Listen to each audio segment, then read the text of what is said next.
इसलिए हम लोग का अनुरोध यही है तो किसी अवस्था में आप रहिए, ये हरे नाम को जपा कीजिए, इसमें आपको कोई नुकसान नहीं है। अगर आप समझे कुछ लाभ भी नहीं है, लाभ तो बहुत है ताकि आपको मालूम नहीं, खैर नुकसान तो है ही नहीं। अब रास्ता में चल फिर रहे हैं और यदि हरे कृष्ण कृष्ण कृष्ण हरे हरे, हरे राम राम राम ये नाम तो जपा करें तो आपको क्या नुकसान होगा? लाभ जो होगा तो पहले मालूम, पीछे मालूम होगा, बाकी अभी तो कुछ नुकसान तो नहीं है। और भगवान का नाम कीर्तन करने में कोई परिश्रम भी है नहीं। यही हम लोग का निवेदन, कहीं भी रहिए, किसी अवस्था में रहिए, कोई भूतल में कोई जगह में रहिए। अब देखिए ना, ये लोग सब यूरोप अमेरिका में, ये तो हिंदू भी है नहीं और भारतवर्ष में है नहीं, ये तो उनका जन्म तो कहाँ कहाँ हुआ है। क्यों ये लोग नाम करते? तो नाम करने में कोई मुश्किल है? नहीं, मुश्किल कोई नहीं है, नुकसान भी कोई नहीं। बाकी यदि आप नाम जपा करेंगे, ये जो हृदय में तमाम गर्दा सब इकट्ठी हो गई है, वो सब साफ हो जाएगा। चेत दर्पण मार्जनम। और हमारा ये तकलीफ है इस दुनिया में, असल तकलीफ जो है तो हम लोग समझता ही नहीं। जन्म मृत्यु जरा व्याधि दुख दोषानुदर्शन। चित्त दर्पण मार्जनम, जब चित्त दर्पण मार्जित हो जाएगा, साफ हो जाएगा, जैसा आयना है हम लोग, उसमें अगर गर्दा है जो साफ कर दिया जाए तो आपको जो सुंदर मुख है वो आप देख सकेंगे। इसी प्रकार जितना आप हरिनाम कीजिएगा, हरे कृष्णा, आपका चित्त दर्पण मार्जित हो जाए, चेत दर्पण मान, और फिर फुल मालूम हो जाएगा ये जो दुनिया में हम इतना परिश्रम कर रहे हैं इसका क्या कारण है, और हम मरने को नहीं चाहता हूं, क्यों हमारा ऊपर मौत आता है। हम बुढ़ा होने को नहीं चाहता हूं, क्यों मैं बुढ़ा हो जाता हूं। हम रोग नहीं चाहता हूं, क्यों रोग हमारा पर जबरदस्ती आता है। ये सब प्रश्न का उत्तर आपको मिल जाए, चेत दर्पण मार्जन। और जब ये सब प्रश्न का उत्तर आपको मिल जाएगा तो भव महादावाग्नि निर्वापनम। ये जो भौतिक जगत में आग जल रहा है सबके लिए, वो जो बड़े बड़े गवर्नमेंट मिनिस्टर है तो उसके लिए भी आग जल रहा है, और जो रास्ता में रोजाना रोटी करके रोटी पका उसके लिए भी आग जल। ये बात नहीं है जो आपको कोई अच्छा पदवी मिल जाए और पैसा मिल जाए ये आग बुझ जाएगा, नहीं, ये बात नहीं। ये सब हम लोग साक्षात देते हैं, हम नाम लेने नहीं चाहते। वो चलता है भव महादावाग्नि। दावाग्नि, इसको नाम क्यों लिया गया है? दावाग्नि का अर्थ होता है वो जो जंगल में आग लगता है उसका नाम है दावाग्नि। तो जंगल में कोई आग लगाने को नहीं जाता है दुश्मनी कर, बाकी प्रकृति का ऐसा ही नियम है, वो जंगल में भी आग लग जाती। इसी प्रकार आपका परिस्थिति में भौतिक जगत में आप अगर आग लगाने नहीं भी चाहते हैं तो आग लग जाए। जैसा लड़ाई होती है कभी कभी, कई लड़ाई हो गई, कौन चाहता है भाई कई लड़ाई होती, वज्रपात होता है, रोग होता है, बहुत से विषय। एक आपका मित्र है वो आपको शत्रु हो जाता है, अपना पुत्र भी शत्रु हो जाता। ये दुनिया का नियम है, इसका नाम है भव महादावाग्नि। आप आग लगाने को चाहते नहीं, भाई आग लग जाए। इसलिए चेत दर्पण मार्जन होने से जो जब हमको समझ में आएगा कि मैं तो कोई भौतिक वस्तु है ही नहीं, उसका नाम है चेत दर्पण। मैं तो ये शरीर नहीं है, क्योंकि अभी ये जो हमारा भौतिक सभ्यता चल रहा है सब देहात्म बुद्धि। हम सोचते हैं हम भारतीय है, ब्राह्मण है, और ये बंगाली है, गुजराती है, ये अनेक प्रकार, और भी समझते हैं हम अमेरिकन है, हम वो है वो है, ये सब हम लोग, ये सब कुछ नहीं है, ये सब जंजाल है। इसलिए चैतन्य महाप्रभु कहते हैं चेत दर्पण मार्जनम। ये जो सब हम लोग भूल से सोचते हैं, जो हम ये है वह है वह है, इसका नाम है वो गर्दान। उसको मार्जित हो जाए, वो जाओ, जितना जंजाल है वो सब साफ हो जाएगा। उस समय आपको अवस्था है ब्रह्मभूत। ब्रह्मभूत प्रसन्नात्मा। जब आप ब्रह्मभूत हो जाएगा, समझ जाएंगे अहम ब्रह्मास्मि, हम ब्रह्म वस्तु है, हम भौतिक वस्तु नहीं है, शरीर नहीं है। इसी को भगवान पहले ही समझाता है, देहिनस्मिन् यथा देहि कौमार्यो मनोजरा तथा देहांतर प्राप्ति धीर तत्व नहीं। ये सब विचार है। चित्त दर्पण मार्जित नहीं होने का कारण अनेक जंजाल, अनेक भूत से हम लोग जीवन अतिबाहित करते हैं। और ये मनुष्य जीवन जो हमको मिला है, ये सब जंजाल हटाने के लिए। बाकी हम जंजाल ज्यों के त्यों रख दिया और बड़ा सेठ बन गया, उसमें क्या लाभ है? जंजाल को साफ करो जिसमें जीवन सफल होगा। और जंजाल रख करके पूरे दिन के लिए 20-50 वर्ष के लिए एक बड़ा सेठ बन गया, हाँ ये गरीब बन गया, वो एक ही बात है। कोई समझता है हम बहुत गरीब है, इस तरह से हमको धन मिले, और कोई समझता है जब इतना बड़ा सेठ बन गया तभी हमारा आशा पूर्ण नहीं है। तो बात हो गई है सब समय चित्त, एंजाइटी। ये प्रहलाद महाराज उनके पिता को बताया, नहीं बेटा तुम क्या सीखा है हमको थोड़ा बताओ। तो प्रहलाद महाराज बताया, पिताजी नहीं बोला, तत्साधु मन्ने सुरवज्र देहिना।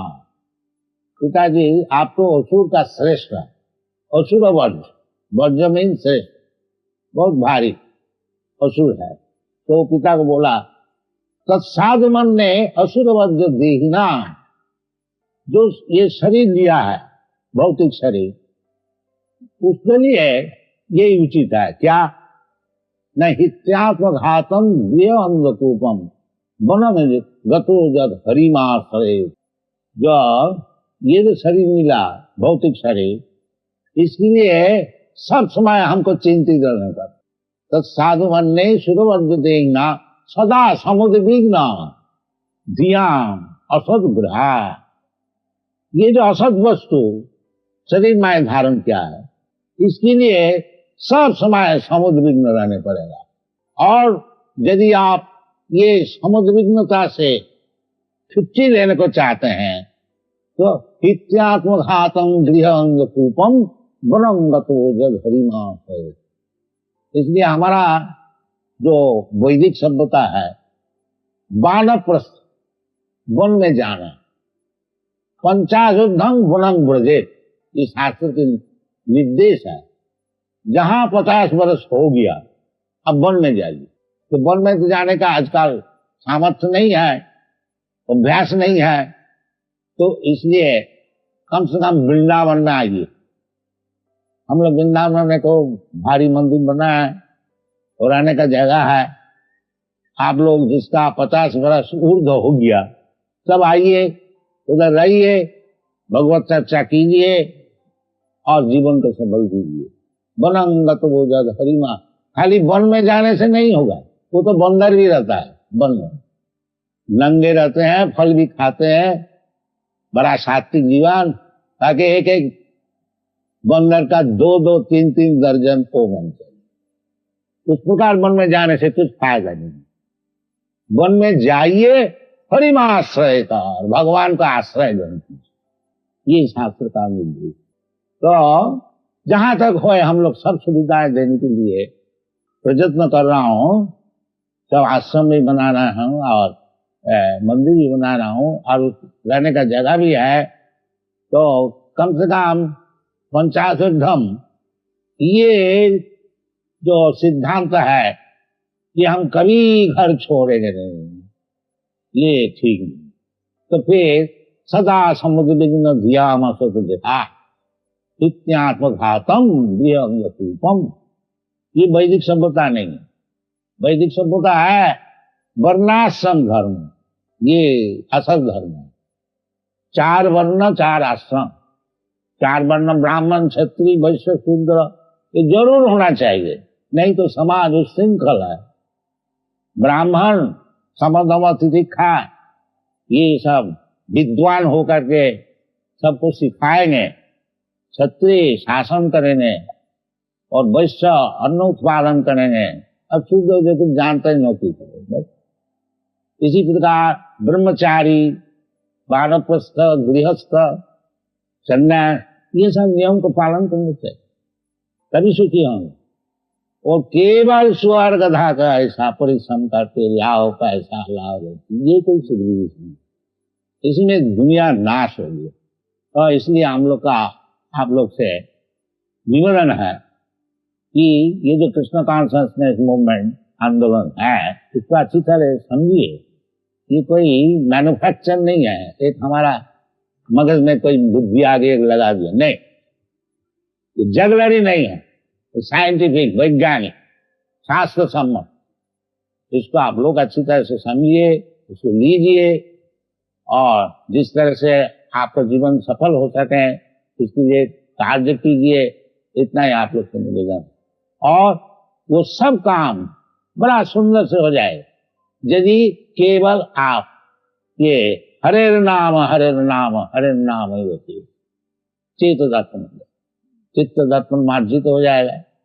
ब्रह्मभूत प्रसन्नात्मा चित्त दर्पण मार्जनम भव महावाग्निपापनम श्रेय कैरव चंद्रिका वितरणम विद्यावध जीवनम आनंदाम्बुधि वर्धन। यदि आप इस लाइन में आइएगा तो आप आनंद चाहते हैं, आनंदमय अभ्यास, जी मातृ आनंद चाहते हैं। भगवान भी आनंदमय है और भगवान का अंश स्वरूप जो जीव है वो भी आनंद धोते हैं। तो सुखम आतंकम जब अतीन्द्रिय ग्राह्यम, जो वास्तविक आनंद है वो तो अतीन्द्रिय वस्तु है, ये भौतिक वस्तु नहीं है। रमन्ते जोगिन अनंते सत्यानंदे चिदात्मनि इति रामोपदेनासो पर ब्रह्म विधीयते। ये शास्त्र में भगवान रामचंद्र का विषय बताया। ये राम माने परब्रह्म, कृष्ण माने परब्रह्म, परब्रह्म परम धाम पवित्रम परमम भगवान। और भगवान राम और भगवान कृष्ण, कृष्णा हरे राम, ये कोई फर्क नहीं। जब आप शुद्ध नाम कीर्तन करेंगे तो समझ लीजिए कि भगवान रामचंद्र, ये बलराम, कोई भी राम, भगवान का एक परशुराम हुआ, एक बलराम हुआ और एक भगवान रामचंद्र हुआ, सभी एक है। तो नाम चिंतामणि कृष्ण, नाम को जप करने से आप चाहे राम का भक्त हो, कृष्ण का भक्त है, समझ लीजिए भगवान रामचंद्र और कृष्ण आपका जीवा में आकर के नाच रहे हैं। इस भावना से यदि आप नाम कीर्तन कीजिए तो आपको जीवन सफल होगा। विद्यावधि जीवन आनंदाम्बुधि वर्धनम प्रतिपदम पूर्णामृतास्वादम, ये चैतन्य महाप्रभु की आशीर्वाद है, ये बताएं। तो आप लोग जिस अवस्था में रहिए और इसके लिए कोई पैसा खर्च नहीं है, एक दफे देख लीजिए जो हरे नाम करने से क्या क्या फायदा, सब समय कीर्तनीय सदा है।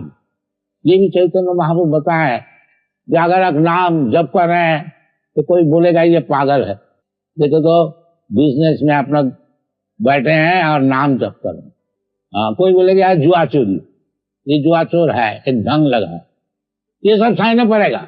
भगवत भक्त होने के लिए बहुत सहन करने पड़ता है। जैसा प्रहलाद महाराज, अपना पिताजी शत्रु हो गया, मारो ये बेटा को, ये भगवान का नाम करता है, हमारा बात सुनते हैं, ये सब शत्रु बन जाए। तो ये सब होते हुए भी तिनादपि सुनीतेन करोरपि सहिष्णुना अमानिना मानदेन कीर्तनीय सदा हरि, ये सब सहन करके भगवान का नाम जपा कीजिए, जीवन आपको सब सफल हो जाए। Thank you very much. Hare